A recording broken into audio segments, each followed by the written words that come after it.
SNDP യോഗം നേതാവ് വെള്ളാപ്പള്ളി നടേശനെ സന്ദർശിച്ചതുമായി ബന്ധപ്പെട്ട വിവാദത്തിൽ പ്രതികരിക്കാതെ മന്ത്രി ബിന്ദു കൃഷ്ണ.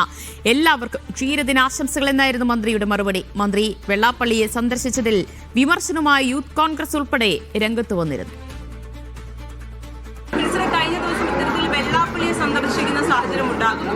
അപ്പോൾ കഴിഞ്ഞ സർക്കാരിന്റെ കാലത്ത് വെള്ളാപ്പള്ളിയോടുള്ള സമീപനമൊക്കെ കോൺഗ്രസ് വലിയ തരത്തിൽ വിമർശിച്ചതാണ്. എന്നിട്ട് ഇപ്പോൾ വെള്ളാപ്പള്ളിയെ സന്ദർശിച്ചത് എന്തിന്റെ അടിസ്ഥാനത്തിലാണ്? അല്ലെങ്കിൽ എല്ലാവർക്കും ലോക ക്ഷീരദിന ആശംസകൾ. മറുപടി ഇല്ലേ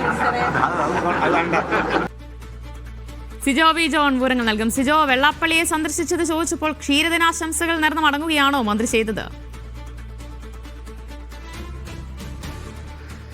അതെ, അത് മാത്രമേ മന്ത്രിക്ക് പറയാനുണ്ടായിരുന്നുള്ളൂ. അതിൽ കൂടുതലൊന്നും പറഞ്ഞില്ല.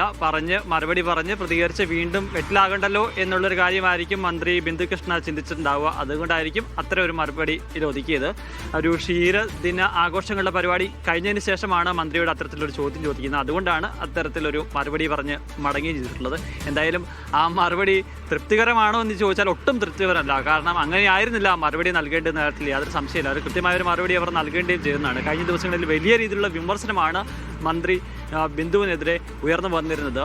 നമുക്ക് ഓർക്കാം, കഴിഞ്ഞ ഒരു ഏതാനും ആഴ്ചകൾക്ക് പിന്നോട്ട് പോവുകയാണെങ്കിൽ SNDP യോഗം ജനറൽ സെക്രട്ടറി ആണെന്നുണ്ടെങ്കിൽ LDFിൻ്റെ ഒരു ഘടകകക്ഷി നേതാവിനെ പോലെ നിന്നാണ് UDFിനെതിരെ ആക്രമണം നടത്തിയത്.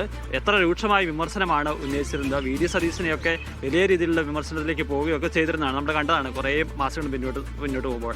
ആ വെള്ളാപ്പള്ളി നടേശനെയാണ് മന്ത്രി ചെന്ന് കാണുന്നതും വെള്ളാപ്പള്ളി നടേശൻ്റെ വായിൽ നിന്ന് അനുഗ്രഹം വാങ്ങുകയൊക്കെയും ചെയ്യുന്നത്. സ്വാഭാവികമായി വിമർശനങ്ങൾ വിമർശനങ്ങൾ ഉയരേണ്ടത് തന്നെയാണെന്ന കാര്യത്തിൽ യാതൊരു സംശയമില്ല. പക്ഷേ മറുപടി ഇങ്ങനെയായിരുന്നില്ല നൽകേണ്ടതെന്നുള്ളതാണ് ഏറ്റവും പ്രധാനപ്പെട്ട കാര്യം.